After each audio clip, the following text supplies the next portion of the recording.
It was said that a true shinobi could disappear for days, sometimes weeks, without a single meal. Hidden beneath trees that whispered like old paper, or crouched under the eaves of an enemy's home, he waited. The forest was his ally, the wind his disguise, and silence his only companion. But even a man of silence must eat, and so, when hunger came, he reached into a small pouch at his waist. Inside were a few dark spheres, rough, bitter, and cold to the touch. They were called Kikatsugan, the hunger bowls. In 1676, a scroll known as the Bansen Shukai recorded their recipe. 10 parts ginseng, 20 parts rice and millet, mixed with yam and licorice, soaked in sake for 3 long years. After drying, they were rolled into small pellets the size of peach pits. 3 of these, it claimed, could keep a man alive even when there was nothing else to eat. No one knows how many lives those small bitter spheres sustained, but in their quiet simplicity they reveal what survival once meant in Japan. Not glory, not battle, only endurance. To understand why anyone would wait 3 years for a meal, we must return to Japan in the 17th century. The wars of the Sengoku period had torn the country apart for more than 100 years.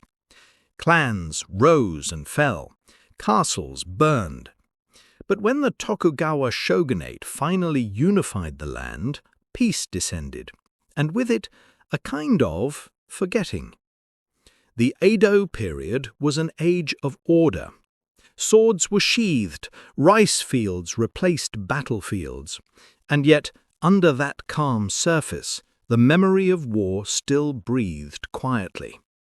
Some men remembered too much to ever truly rest. They were called shinobi no mono, those who slip away.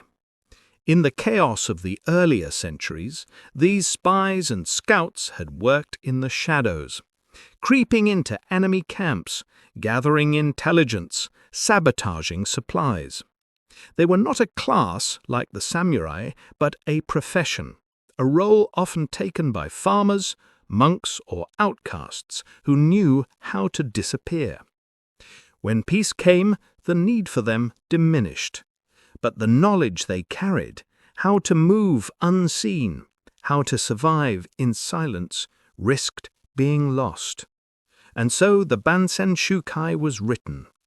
Compiled in 1676, it was both manual and memory, a record of the tools, codes, and habits of a vanishing craft.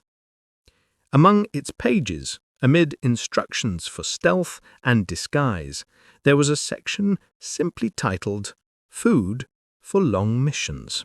What that section described was astonishing. It was not a feast, nor even a meal, but a kind of ritual of patience. To make Kikatsugan, one would grind grains and roots into powder, millet, rice, buckwheat, yam, ginseng, and quake seed, known as Job's tears. Then the mixture would be soaked in sake, not for hours or days, but for 3 full years. Time itself became an ingredient. When the liquid evaporated, the remaining paste was shaped into small balls and stored. The scroll promised that 3 a day would keep a man from hunger and protect both body and mind from exhaustion. To the modern eye, it might seem impossible or pointless, but to the shinobi, it made perfect sense. Their missions could last weeks deep in enemy territory, where the smoke of a fire or the sound of cooking could mean death. So they ate in silence, a few bitter bites of rice and ginseng, tasting of earth and alcohol, a meal made not for pleasure but for survival. Every grain a reminder of endurance, every swallow a lesson in restraint. This was food not to be enjoyed, but to be endured. Centuries later, historians would debate whether these hunger bowls were ever truly used. Were they part of daily life or part of legend? Because by the time the Bansen Shukai was written, the age of war had ended. The shinobi had already begun to fade into myth. During the Edo period, Japan discovered theater, kabuki, and with it a taste for drama. Stagehands, dressed entirely in black, meant to be invisible, began appearing in plays as figures of mystery. When a story needed an assassin, they would pull off their masks, and the audience gasped. Thus, the ninja was born, not in battle, but on stage. The real shinobi were practical men, scouts, saboteurs, survivors. But the ninja of legend was superhuman, a creature of shadows, moving through walls, vanishing into smoke. The truth, as always, was simpler and more human. The Kikatsugan may or may not have saved lives, but it tells us what the Japanese believed survival looked like. Not dramatic, not glorious, just quiet endurance, the courage to wait. Where the West told tales of knights and heroes, Japan remembered the man who could live without being seen, the one who could wait without eating. And in that stillness, there was power.